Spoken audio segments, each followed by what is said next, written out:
Era uma noite silenciosa em Gileade. As estrelas brilhavam, pontilhando o céu como uma promessa, mas a vila parecia pesada, como se carregasse um segredo.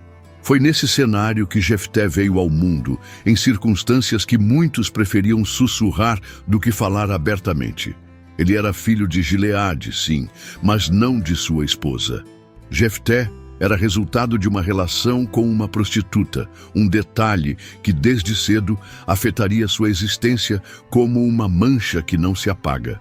Enquanto outras crianças corriam livres, rindo e sonhando, Jefté cresceu ouvindo cochichos e sentindo olhares enviesados. Os filhos legítimos de Gileade, seus meio-irmãos, não faziam questão de esconder o desprezo. Eles viam Jefté como um intruso, alguém que não tinha direito de estar ali, muito menos de dividir a herança da família. E assim, dia após dia, a tensão crescia dentro daquela casa. Não demorou para que a situação se tornasse insustentável. Os irmãos, unidos pelo orgulho e pelo sangue da esposa de Gileade, confrontaram Jefté de forma cruel. "Você não é um de nós", disseram, as palavras afiadas como espadas.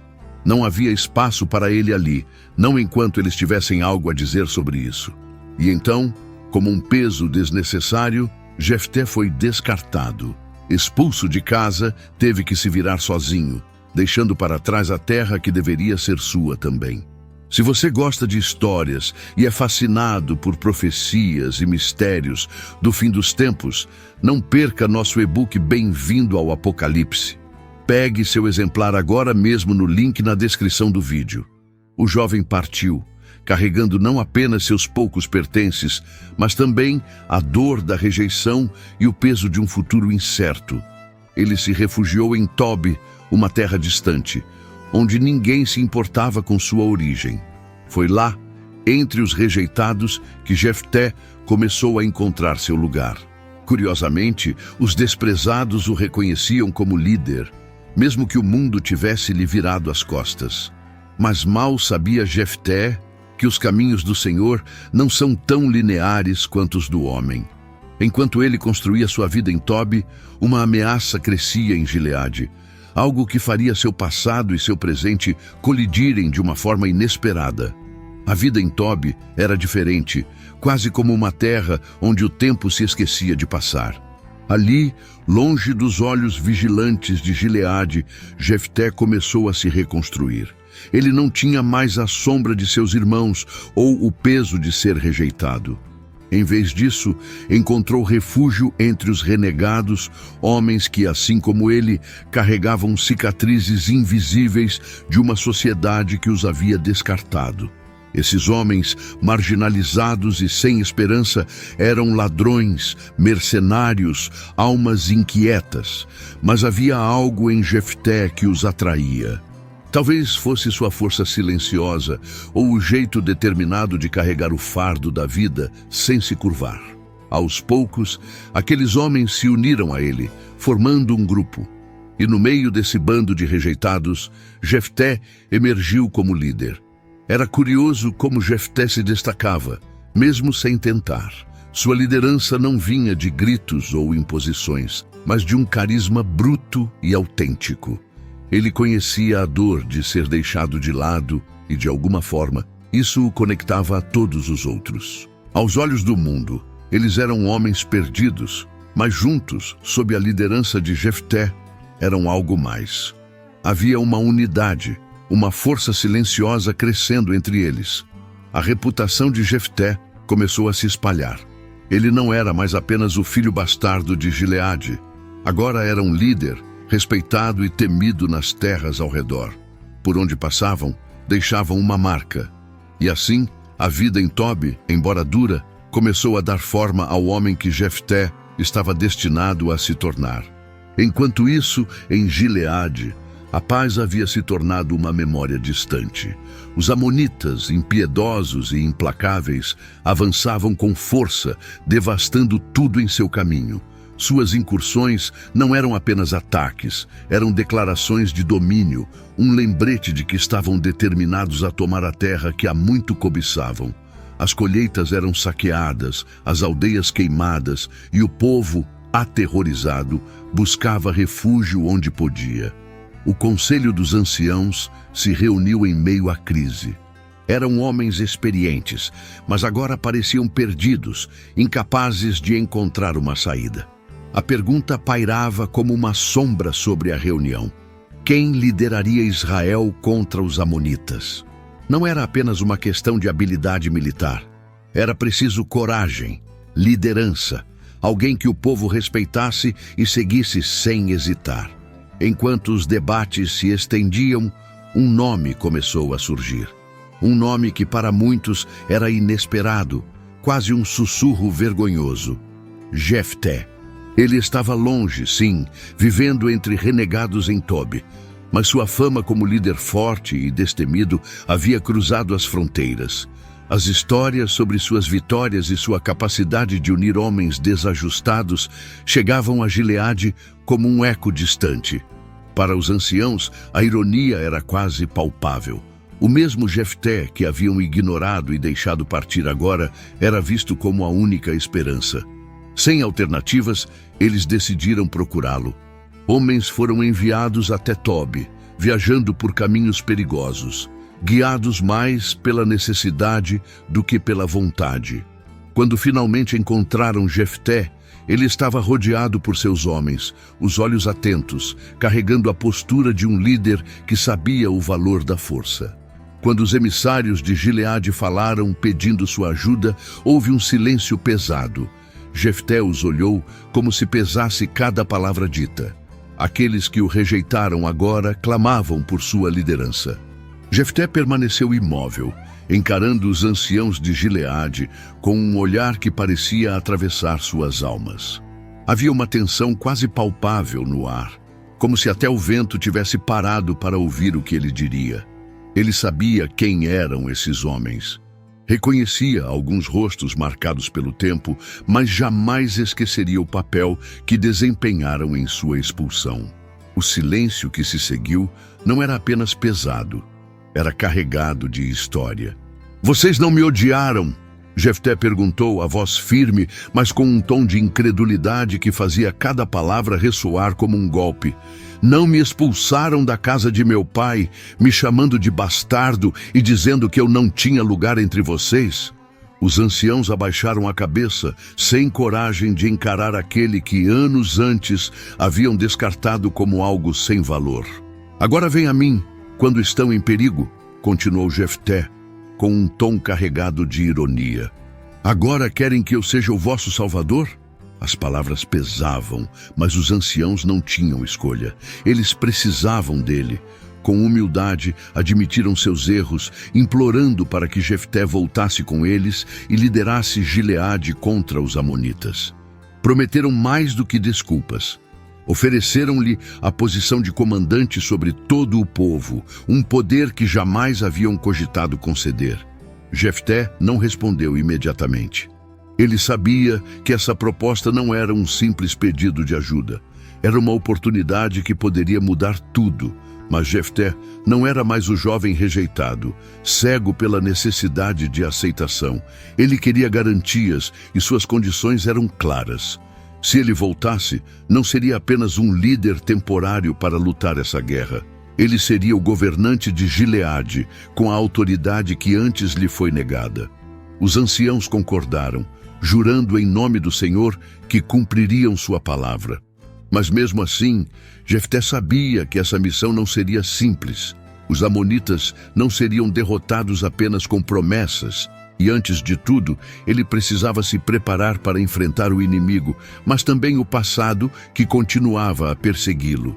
Com o acordo firmado e o retorno garantido, Jefté foi conduzido de volta a Gileade. Mas sua chegada não foi como a de um herói celebrado. Os olhos que o observavam pelas ruas eram curiosos, desconfiados, alguns até mesmo hostis. Muitos ali ainda se lembravam do jovem expulso, do bastardo que carregava a mancha de sua origem. No entanto, havia algo diferente nele agora. A postura ereta, o olhar firme, o jeito de quem conhecia tanto a rejeição quanto a liderança. Ele não era mais um garoto desprezado. mas um homem forjado na dureza de Tobi. Os anciãos o conduziram ao povo e declararam sua decisão. Jefté seria o comandante de Gileade, o homem à frente da batalha contra os amonitas. Ele aceitou a responsabilidade, mas sabia que liderança não se provava apenas com palavras. Antes de pegar a espada, Jefté decidiu tentar outra abordagem. Ele enviou mensageiros ao rei dos amonitas, buscando uma solução pacífica. Não era um gesto de fraqueza, mas de estratégia. A mensagem de Jefté foi clara. Ele argumentou com sabedoria, usando a própria história de Israel como base. Esta terra, dizia a mensagem, não foi tirada de vocês, mas dos amorreus que Deus entregou ao seu povo. Porque agora vocês vêm reivindicá-la tanto tempo depois. Suas palavras carregavam força e lógica, mas também um prenúncio do que viria caso o rei insistisse. O rei dos amonitas, no entanto, rejeitou a tentativa de paz. Ele não queria história ou argumentos. Queria terra, queria poder. A resposta foi um recado mudo, mas estrondoso. A guerra era inevitável. Jefté recebeu a notícia com serenidade, mas dentro de si, a decisão já estava tomada. Se o diálogo não bastava, ele se prepararia para a batalha. Mas antes de ir ao campo de guerra, Jefté fez algo que marcaria para sempre o rumo de sua história. Na véspera da batalha, Jefté se isolou em silêncio. O peso da responsabilidade sobre seus ombros era esmagador. Não era apenas uma guerra por terras ou vingança, era o destino de Gileade e de Israel. Ele sabia que o povo olhava para ele com esperança, mas também com dúvida. E mais do que tudo, Jefté olhava para si mesmo questionando se estava à altura do chamado. Foi então que, em um ato de fé desesperada, ele se voltou ao Senhor. De joelhos, com as mãos cerradas como quem segura o próprio destino, Jefté fez um voto. Se entregares os amonitas em minhas mãos, ele prometeu, a voz embargada, o que primeiro sair das portas da minha casa para me encontrar, eu oferecerei ao Senhor como sacrifício. Era uma promessa feita com toda a sinceridade do coração, mas também com a urgência de quem sabia que precisava de algo maior para vencer. Esse voto, que parecia um sinal de devoção, trazia consigo um peso invisível. Jefté levantou-se daquele momento com uma determinação renovada, como se tivesse transferido sua ansiedade para as mãos de Deus. Com a promessa feita, ele convocou seus homens, aqueles mesmos que haviam aprendido a segui-lo em Tobi, e marchou em direção ao inimigo. Os campos de batalha esperavam, repletos de tensão. Os amonitas eram muitos, confiantes na vitória, mas Jefté tinha algo que eles não podiam ver. Ele tinha a força do Senhor ao seu lado e a certeza de que, com o voto feito, estava cumprindo algo maior do que sua própria vida. O som de passos ecoava enquanto o exército avançava e o coração de Jefté batia como um tambor. Ele estava pronto para lutar, pronto para liderar. Mas mal sabia Jefté que a maior batalha não estava à frente, nos campos manchados de sangue, mas esperava por ele ao final do caminho, dentro de sua própria casa. O campo de batalha se transformou em um palco de gritos, aço e poeira. Jefté, com sua espada em punho, liderava o exército de Israel como um homem possuído por uma força maior. Cada golpe, cada ordem, cada passo parecia guiado pelo próprio Deus. Os amonitas, que antes marchavam confiantes, logo perceberam que enfrentavam algo mais forte do que números ou estratégia. Era como se os céus combatessem ao lado de Jefté. A batalha foi feroz, mas a vitória de Israel foi esmagadora. O povo, que havia sofrido sob o peso da opressão, agora levantava a cabeça em meio aos restos de guerra. Os amonitas foram derrotados e a terra estava salva. As notícias da vitória se espalharam rapidamente por Gileade, como um fogo que aquece corações gelados. Jefté era agora mais do que um líder, ele era o libertador. Mas enquanto os guerreiros celebravam, Jefté mantinha o olhar fixo no horizonte. A promessa que fizera ao Senhor ecoava em sua mente como um lembrete constante. Ele não sabia o que o esperava ao voltar para casa, mas sabia que sua palavra havia sido dada. Não tinha como voltar atrás. A marcha de retorno foi solene. Os homens cantavam canções de vitória e o povo de Gileade aguardava para saudar seu herói. Mas Jefté, apesar das aclamações, carregava uma inquietação.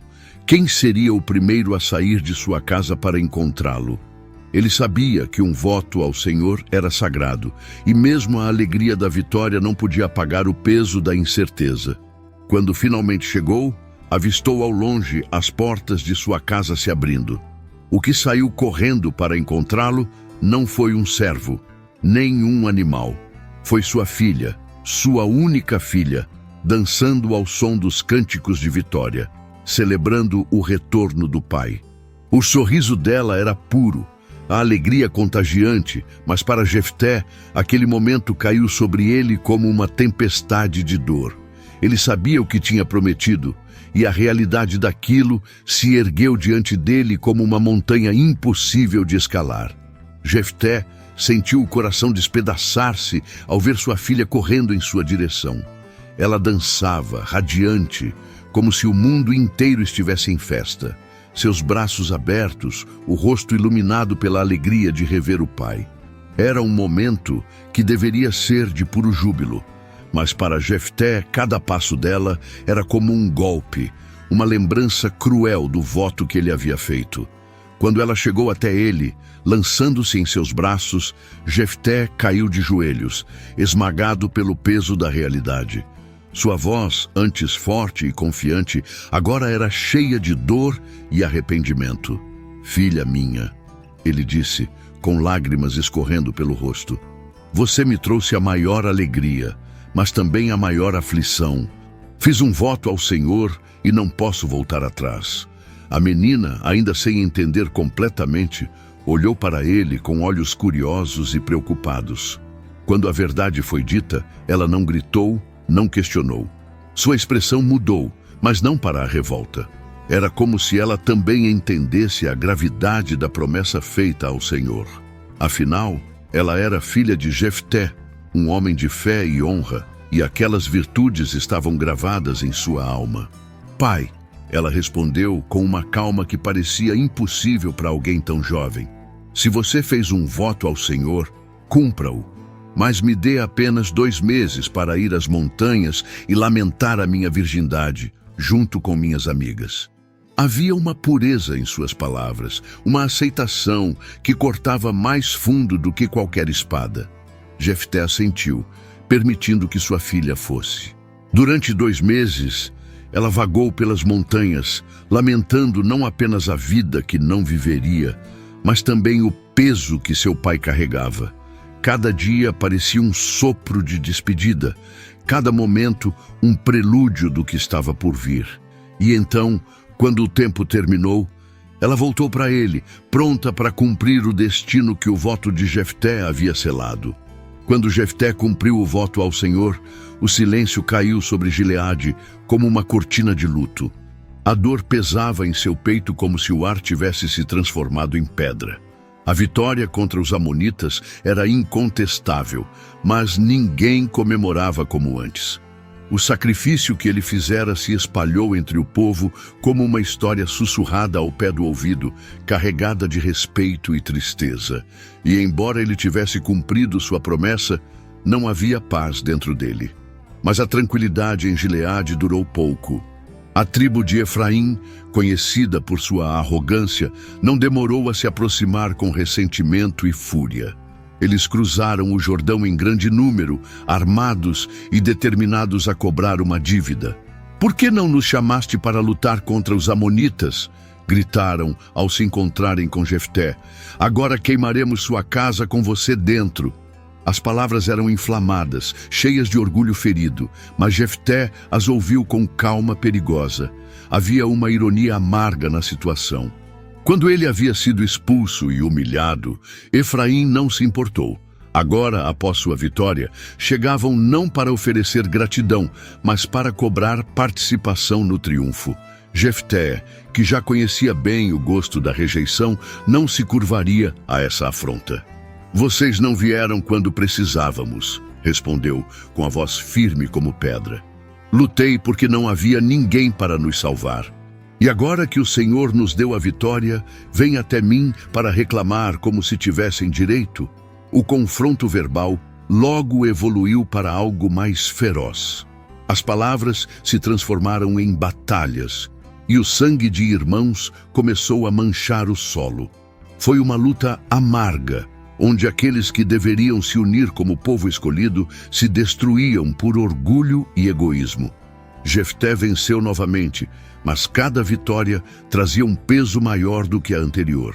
No fim, ele se tornara o líder que todos precisavam, mas suas conquistas estavam cravadas de perdas. E mesmo assim, a jornada dele ainda não havia terminado. Os dias de Jefté, como líder de Israel, foram marcados por uma quietude que parecia carregar a sombra dos eventos passados. Ele governou por 6 anos, um período de relativa paz externa, mas de profundas cicatrizes internas. A guerra contra os amonitas havia terminado, a disputa com Efraim fora vencida, mas o custo dessas vitórias era evidente em cada linha de seu rosto e no peso silencioso de seus passos. Embora fosse respeitado como libertador, Jefté nunca conseguiu escapar das lembranças do sacrifício que fizera. Sua casa, outrora um lugar de promessas e risos, agora era um espaço vazio, onde ecos do passado sussurravam em cada canto. O povo reconhecia seu valor, mas ele sabia que os olhos de muitos carregavam mais compaixão do que admiração. Não havia celebração em sua liderança, apenas a aceitação do inevitável. Ainda assim, Jefté permaneceu fiel ao papel que o Senhor lhe havia dado. Ele era um juiz firme, guiado não por ambição, mas por um senso inabalável de dever. Aquele que fora rejeitado e marginalizado tornou-se uma figura central na história de Israel, um lembrete de que Deus escolhe líderes de maneiras que desafiam o entendimento humano. Mas o silêncio de sua liderança era tão significativo quanto os gritos de vitória no campo de batalha. Era como se cada decisão, cada ato, fosse uma tentativa de reconciliar o homem que ele era com o peso do que havia perdido. Seus anos finais foram vividos com a mesma simplicidade com que liderou, mas sua história permanece viva, contada de geração em geração. Não apenas por sua coragem ou liderança, mas pelo profundo mistério de sua jornada, cheia de paradoxos e lições. Havia algo na vida de Jefté que parecia gritar e sussurrar ao mesmo tempo, uma história que não podia ser ignorada, mas também não era fácil de entender completamente. Enquanto seus dias se esvaíam, as perguntas deixadas por sua vida continuavam a ecoar, convidando todos a refletir sobre o preço do compromisso, a força na rejeição e a complexidade do chamado divino. A história de Jefté não termina com grandiosas celebrações ou aplausos incessantes. Ela se dissolve no tempo, deixando atrás de si um eco de reflexões e ensinamentos que atravessam gerações. Ele foi um homem improvável para o papel que Deus lhe deu, escolhido não por sua origem ou status, mas por algo maior, invisível aos olhos humanos. Um lembrete poderoso de que o Senhor olha para o coração, não para as aparências ou circunstâncias. Jefté nos ensina que a rejeição pode se transformar em força. Expulso de casa, humilhado e marginalizado, ele encontrou em seu sofrimento o caminho para se tornar um líder. Não porque o desejasse, mas porque entendeu que até as adversidades podem fazer parte de um plano maior. Sua liderança nasceu de cicatrizes, e é justamente nelas que está sua força. Uma lição clara de que o lugar onde o mundo nos derruba pode ser exatamente onde Deus nos levanta. Mas a história de Jefté também nos alerta sobre o peso das promessas feitas em momentos de desespero. Seu voto ao Senhor foi sincero, mas carregado de impulsividade.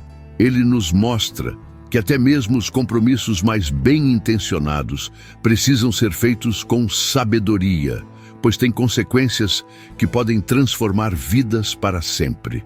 A dor de Jefté ao cumprir seu voto não é apenas um marco trágico em sua jornada, mas uma advertência que ressoa em nossas próprias decisões. E por fim, Jefté nos deixa com a complexidade do chamado divino. Não foi um caminho fácil, nem livre de dor, mas foi significativo.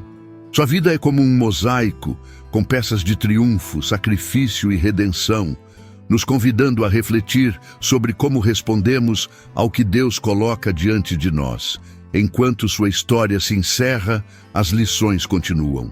Jefté vive nas histórias que contamos, nos momentos em que enfrentamos rejeição, nos sacrifícios que fazemos e na fé que nos sustenta mesmo quando o preço parece alto demais.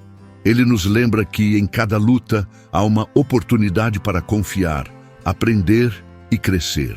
Se você gostou da história de Jefté e quer continuar acompanhando outras histórias de fé e superação, não deixe de curtir esse vídeo e compartilhar com quem você ama. E claro, inscreva-se no canal para não perder nenhum conteúdo novo. Juntos, vamos explorar mais lições poderosas da Bíblia.